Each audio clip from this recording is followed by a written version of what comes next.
Welcome to the Stop Overdrinking and Start Living podcast, where high-achieving working moms come to learn how to stop overdrinking, reduce overwhelm and anxiety, and show up like the players they were meant to be. I'm your host, Angela Masenik, and let's dig in.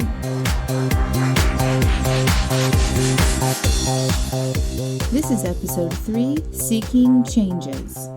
What's up, you fine, beautiful people? I hope you all had a fantastic week. The first full week of January is over. Did you all do the things you committed to do on January 1st? Did you? I feel like I've been writing all day long, every day. I committed to writing 1 page a day for my book. I'm in a class where they assigned 1 blog post a day for 30 days.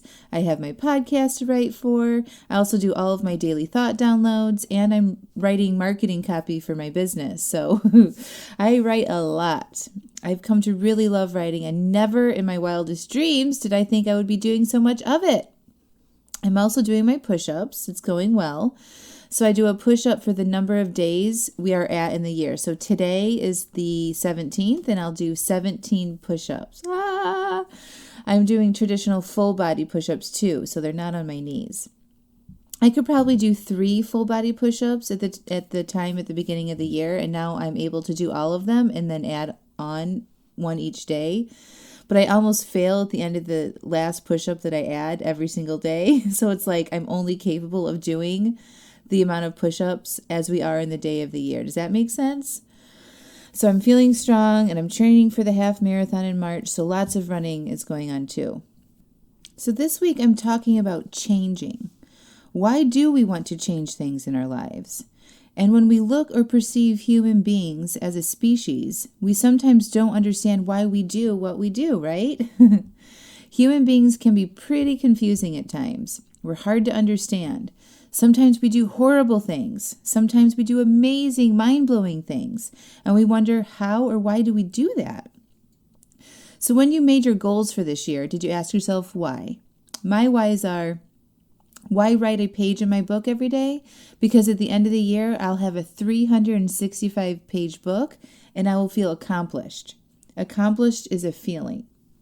Doing a push-up for every day of the year, because at the end of the year, I will feel strong and feel like I am capable of doing anything. Capable is a feeling. I always wondered why I overdrink. Why couldn't I have 1 glass of wine? Why was it I always ended up drinking 3 or 4? I had the same thoughts with food. How can my friend Kate be okay with eating 2 cookies? How can she leave food on her plate when it's so delicious? How does she do that? Why do people leave relationships? Why do we leave our jobs for better ones? Why do we get married? Why do we want to lose weight? I'm about to tell you. Are you ready? You ready? Because we think by having a extra glass of wine, or getting married, or getting a new job, we will feel better or be happier.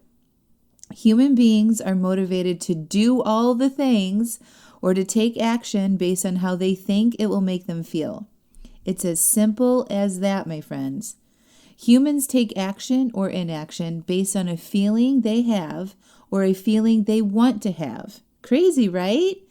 If you really think about this and reflect on your life, you will find evidence of it everywhere. I would change jobs because the one I was at was too stressful, and I wanted to find a job that was less stressful. I was taking action to reduce stress, which is an emotion. We bought our home because we wanted a sense of security. We thought we had a lack of security because we were renting. Security is a feeling. I wanted to lose weight because I wanted to prove I was capable. When I was overweight, I felt out of control and like I wasn't capable of being thin. I was motivated to lose weight because I wanted to feel capable. Capable is a feeling. I stopped overdrinking because I wanted to feel clarity. When I was drinking all the time, I felt stuck and I didn't know what I wanted to do with my life. I wanted to stop overdrinking, because I wanted to experience clarity so I could figure out what I wanted. Clarity is a feeling.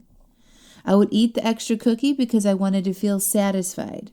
When I was losing weight, I would feel dissatisfied with just sitting there and not eating the cookies when everyone else was.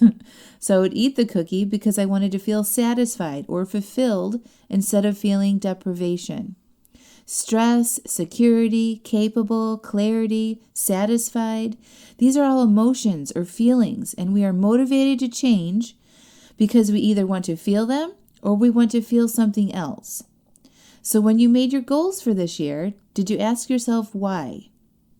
My whys again were write a page in my book every day because at the end of the year, I'll have a 365-page book and I will feel accomplished. Accomplished is a feeling. Doing a push-up for every day of the year because at the end of the year, I will feel strong and feel like I am capable of doing anything. Capable is a feeling. Another amazing thing about being a human is that we can be conscious and aware of our feelings. We can learn what causes our feelings. It's our thoughts, by the way, and we can experience our feelings without taking action. We can ask ourselves why we want to do something before we take action. We can create a little space there before we do something we might not actually want to do. If you want to stop over drinking or not eat the pizza and you are in the moment and the desire is really strong to do it, just pause, take a deep breath and ask yourself, why do I want this? And you might say, because I don't want to feel deprived, or I am not satisfied, or because I am stressed. Notice that those are all feelings and emotions. And you're about to do something because you think it will make you feel a certain way. In these scenarios, you think it will make you feel better than you already are. My friends, the biggest kicker here is that you don't need to eat the pizza or drink the wine to feel better. I promise. You don't need anything outside of yourself to feel differently because things, food, and people cannot make us feel anything. It's only our thoughts that drive our feelings. You can simply pause and acknowledge what it is that you are feeling. Where are you feeling it? What part of your body can you feel it? If you just put a little space in that moment and can identify the feeling or the emotion you are having, it will become smaller and not so overwhelming. Pause, breathe, and then decide if you really want to do the thing you are about to do. And I recommend you only take action if you love your reason. Make sure your feeling is positive and you are coming from a good place before you take action.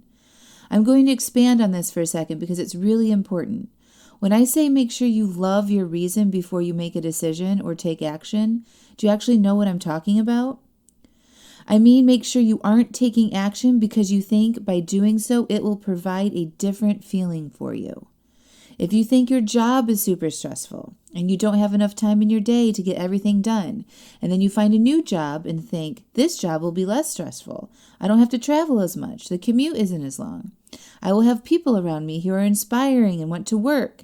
And if I switch jobs, I'll be more relaxed and be able to have a better work-life balance. I wouldn't say that those reasons are lovable. You are being driven by emotions. You are making a change based on not wanting to feel negative emotions anymore like stress. Don't take action from there. Make sure you love the reason to change and it's because of other factors. Like this new job will allow me to grow professionally. I will have new challenges. I will get to do different things. It aligns better with my interests. Do you see the difference there? The same thing goes with food or drinking. If you are in a fight with yourself about whether to drink the wine or eat the pizza, make sure you love your reason. Your reason would need to be a good one, not that you are in the moment and feeling deprived. I can't think of a good reason to eat the pizza or to drink the wine when you are in that moment of having an urge or a negative feeling. But I can think of a good reason to eat the pizza or to drink the wine when I'm not in that place. If I had planned ahead of time using my prefrontal cortex, my human part of my brain, and it was a joy eat or a drink that I had planned, it was a special treat for the week and I was going to enjoy it guilt-free, then I love my reason to do that. But loving your reason to do it, it will be hard to find when you are in that moment in a response to a negative emotion about it. Do you guys see the difference? So to bring us all back here, humans are driven to change or to take action in every single thing that we do, from eating to sex to career changes to having kids to reading a book to going for a walk to yell at our kids, all of it because we want to feel or not feel a certain way. You don't have to be at the effect of your emotions. You can allow your feelings to be there without responding. You can create some space before you react. You can process your feelings without doing anything except just allow them to be there. Then decide if you love your reason to do the thing you were inclined to do. Most of us will say no, especially as we are trying new things at the beginning of the year. You are in control of what you do all the time. You are making decisions every time you do something all day long. You just don't realize it. Also, if you do end up doing something and you feel better, you might think, see, Angela, it was this thing that I did that made me feel better. And I'm going to say, nope. It's now what you are thinking about doing the thing that is making you feel better. Gotcha. I love you all. Till next week. Oh, do you want my help to stop over drinking? I can help you meet your goals faster than you ever thought possible. I'll help you with that overwhelming desire to drink when you don't want to, so you can move on with your life and focus on the things that actually matter, like your work and your family. Come on over to angelamacenik.com and subscribe to receive a daily email from me for a week with strategies and tips to stop over drinking. You can start applying these strategies immediately so you never have to overdrink again. angelamacenik.com. Enter your email address in the subscribe box, and I'll see you in your inbox. Also, if you enjoy this podcast, I'd love, love, love it if you could take 5 minutes and review me on iTunes. You can do it right from your phone. Open your podcast player, click on my show, and then scroll down until you see review.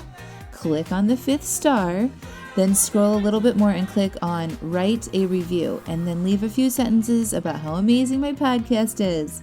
I really appreciate it, and the more reviews I get, the more women see my podcast, and the more people I can help. So get over there and review me. Do it now. Okay, bye.